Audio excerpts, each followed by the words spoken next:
chipo chatiri kuona makusiyana yemashuri akadai muri yazvaita sei izvo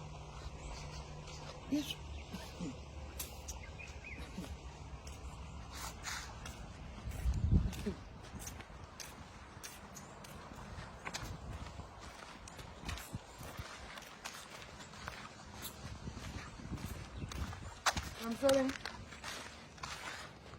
Naimada kwakanaka here makafamba raini rese muita zvekubhambisa shure kudai so muraini rine muri kubva kukona kusvika kukona varume vevanhu muri kufamba muchiita kushaya hunhu murai zvaita sei nai ndinezvanambobhambisa iri banje kuti mungatosvika mukatondibhabhadzira muchindiro saka ndauirei kana pasina zvauri kuita uri kufamba uchafamba uita kushaya isina hunhu muri kuona vanhu vese varume vevanhu vese vari kufamba kwandabva kwese kwawabva ndineinako ndine pawatangira handiti there's something chakuita chisiri right area inoi kona to kona varume vanhu hakuna kana singo wakafamba uchidaisiwo ndimunesa varume pamiaiwa vanenge vane varume vakadzi vese vari kutsvaira murodhi vandiona havana nambo yavaita inini zvandiofenda ndosaka ndati ndikutaure pamwe vatadza kuaproach ini ndokuaprocha ndokuti raini raini rangu ende takagara tazvitaura muno museraini kuti vakadzi type yenyu hatidi kuiona muno saka muno muri kudei tofambira kupi kwamene kwamunofambira ikoko kunoenderana nezvamuti rodhi yakavharwa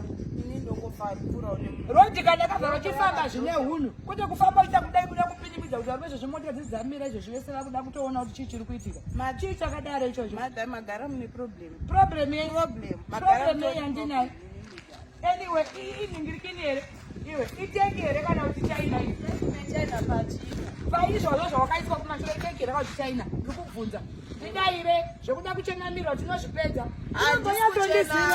unombonyatondizire ati iteki here kana kuti china iteki here kana kuti china south africa iri South Africa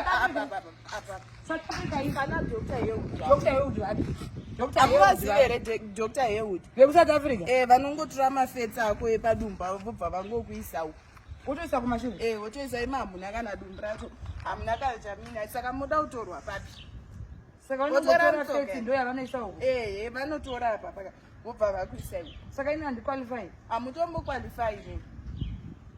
Saka ini kana ndakuisa hapana zvimwe zvavangaisa kana hapana feti yako havagoni kundipa here feti yako havagoni kundipa feti yako here ndiise kumashure kwacho iwe utoshaisa mufaro panapa utoshaisa mufaro da zvokuti chono chavanenge vachishaya magara kana isisina mafesi tisina chatinacho toita se imhosva here kushaya magara imhosva kuti life yacho haibhalansi muti munoisa vanhu magara muti futi zvone munongoisa vane fesi isu kana tisina fesi hatina chatinacho onera pai kuti zvinoitirwei kana zviri so unfair everybody should be equal kuti vabvunza kuti havakwanisi kushandisa feti yemumwe munhu chii zvakadai